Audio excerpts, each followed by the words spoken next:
Juga menjadi sorotan saudara pasca pembunuhan pasangan suami istri yakni Sertu Eka Andrianto Hasugian dan Sri Lestari Indah Putri pada Kamis pagi.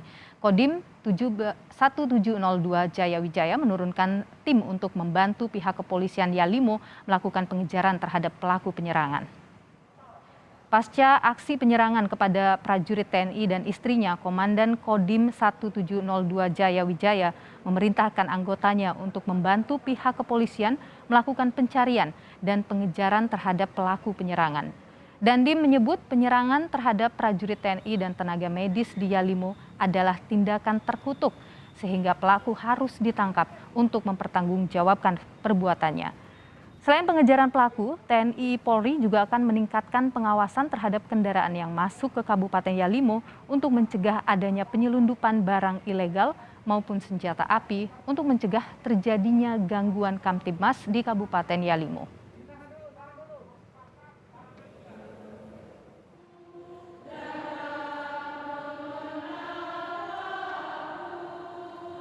Ikatan Bidan Indonesia Provinsi Papua mengecam terhadap penyerangan terhadap Sertu Eka Andrianto Hasugian dan istrinya Sri Lestari Indah Putri yang merupakan bidan di Puskesmas Yalimo. Tenaga kesehatan di Papua menuntut adanya jaminan rasa aman selama melaksanakan tugas di wilayah pedalaman Papua. Semasa hidupnya, almarhumah Sri Lestari Indah Putri bertugas sebagai bidan di Puskesmas Yalimo. Dan bahkan juga tidak hanya di sana ya, tidak dari sana, baru-baru juga terjadi di daerah lain yang menimpa juga teman-teman kami hingga luka-luka dan bahkan yang sekarang ini sampai meninggal. Ya, kami menyatakan bahwa marah memang kami ya, marah dan mau berontak kepada siapa.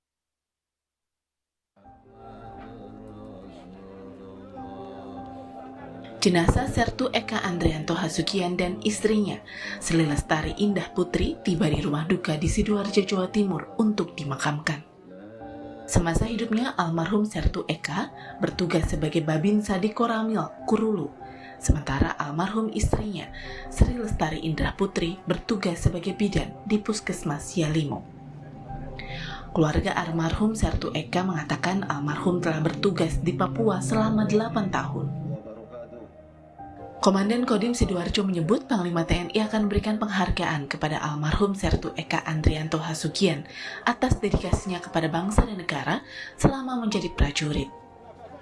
Pimpinan kita termasuk negara sudah memikirkan, saat ini kami masih fokus terhadap prosesi pemakaman ini. Nanti ke depan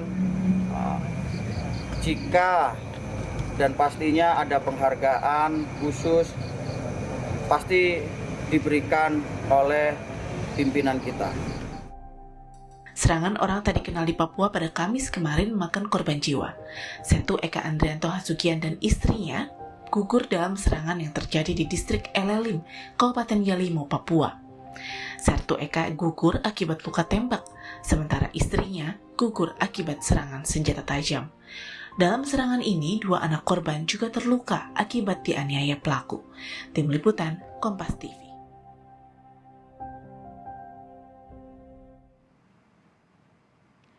Dan saudara, lebih lengkap terkait dengan hal ini kita sudah terhubung melalui secara daring maksud kami dengan Komandan Kodim Jayawijaya Letkol Infantri Arif Budi Situmeang. Selamat petang Pak Dandim. Selamat petang Mbak Nilo, selamat petang Kompas.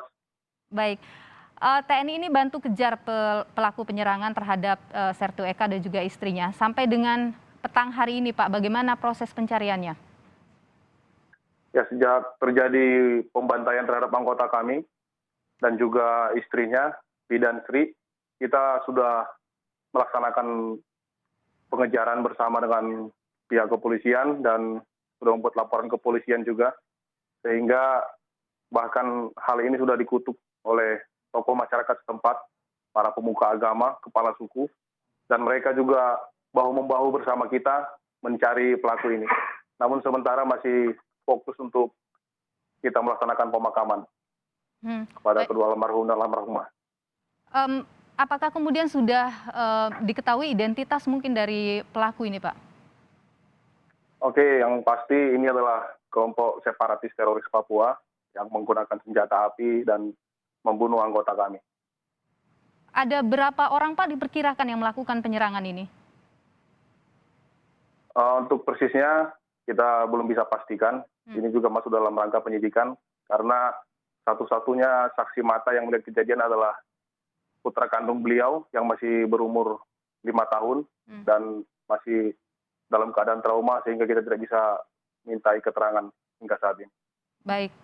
Eh, Pak Dandim, kalau terkait dengan sosok dari Sertu Eka ini, seperti apa Pak Sertu Eka dikenal baik oleh rekan kerjanya maupun juga oleh masyarakat sekitar? Sebelumnya Sertu Eka ini sudah bertugas kurang lebih di LLIM selama 8 tahun dan dia menikah dengan Bidan Sri dan dua-duanya adalah sosok yang mengabdi penuh di kota LLIM di Kabupaten Yalimo sejak mereka menikah sampai sekarang. Dan Bidan Sri istrinya adalah bidan yang sudah banyak menolong persalinan melahirkan bagi masyarakat sekitar sana, mama-mama asli Papua, dan sudah banyak anak-anak yang lahir atas bantuan almarhumah ini.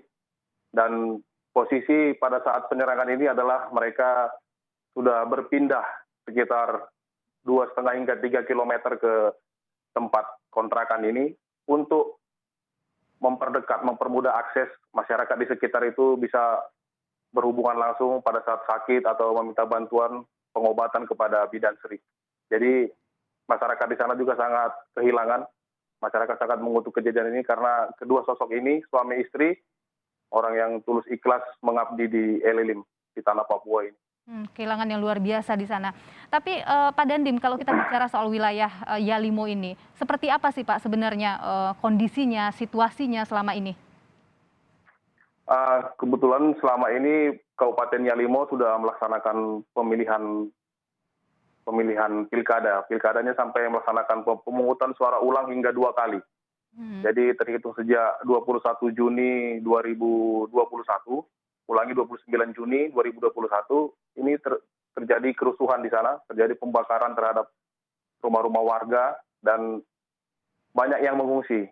Namun kedua orang ini, pasangan suami ini tetap bertugas di sana melayani masyarakat. Jadi kami baru saja berhasil melaksanakan proses pengamanan pilkada pemungutan suara ulang yang kedua, dan baru kemarin bupati dan wakil bupati terpilih dilantik di Kemendagri. Baik, Pak Dandim, tadi Anda menyebutkan soal kondisi dari anak korban yang masih mengalami trauma dan kemudian baru saja menjalani operasi, benar Pak Dandim? Ya benar seperti itu, karena kemarin pada saat pengobatan seadanya di LLIM, ini masih kita seadanya, mungkin lukanya belum bersih, hingga hari ini kita melaksanakan operasi ulang untuk kedua jari anak ini di Rumah Sakit Dr. Sutomo. Baik, nah untuk dua anak dari korban ini Pak, apakah ada jaminan begitu pendidikan dan juga bantuan mengingat mereka sekarang dalam kondisi yatim piatu? Ya, sudah ada perintah dari Panglima TNI, Kepala Staf Angkatan Darat untuk kita memperhatikan anak ini. Dan kita juga sudah, dari satuan kita, sudah menggalang donasi untuk membantu beasiswa anak ini. Usia mereka berapa Pak? Yang usia yang pertama adalah 4 tahun dan 9 bulan, kemudian yang kedua ini 2 tahun 10 bulan. Baik, tadi Anda menyebut Anda menggalang dukungan juga atau donasi untuk mereka. Mungkin ada kemana bisa diarahkan ketika misalnya ada masyarakat yang ingin ikut membantu memberikan donasi kepada dua anak korban? Kami sudah membuka rekening BRI untuk anak ini dan nanti kita salurkan kepada keluarga, karena hingga saat ini kami sudah memperoleh informasi kelak anak ini akan diasuh oleh kakek dan neneknya di Sidoarjo. Namun kami akan tetap membangun komunikasi karena kedua anak ini juga adalah anak kami. Kami dari Satuan Kodim 1702 Jaya Wijaya, dan persitnya pun semua kita kehilangan. Bahkan masyarakat sekitar, warga sekitar LLIM, dan anak-anak yang pernah ditolong oleh ibu ini semuanya kita kehilangan. Dan juga Ikatan Bidan Indonesia di Papua semua sudah menggalang dana untuk beasiswa anak ini, untuk ada jaminan hingga pendidikan mungkin sampai SMA. Baik, mungkin nanti kalau ada masyarakat yang ingin ikut menyumbang mungkin bisa menghubungi Kodim 1702 ya Pak? Bisa. Akan Baik. kami sampaikan. Baik, Pak Dandim, ada tuntutan ya jaminan rasa aman untuk para tenaga kesehatan yang harus bertugas di pedalaman tentu saja. Sampai dengan saat ini, apa yang bisa Anda berikan jaminan keamanan bagi masyarakat, tentunya juga adalah tenaga kesehatan secara umum di sana? Untuk para bidan dan tenaga kesehatan yang ada di sana memang perumahannya berdekatan dengan kami juga, dengan TNI dan Polri, dengan Polres Yalimo. Jadi secara umum memang jaminan itu selalu kami berikan. Hanya saja karena posisi Bidan Sri ini kemarin itu mendekat ke perkampungan yang agak jauh, ini adalah atas permintaan masyarakat sendiri, atas permintaan warga sendiri untuk mereka bisa dekat dengan bidannya. Namun pelaku ini mungkin adalah mereka yang berasal dari luar Yalimo, sehingga masyarakat di Yalimo sangat mengutuk ke tindakan ini. Baik, terima kasih untuk informasinya Pak Komandan Kodim Jaya Wijaya, Letkol Infantri Arif Budi Situmeang untuk informasinya di Kompas Petang hari ini. Kami turut berduka sedalamnya atas kehilangan yang luar biasa tentu yang Anda rasakan dan juga masyarakat Yalimo rasakan. Terima kasih Bapak, sehat selalu. Terima kasih Indonesia.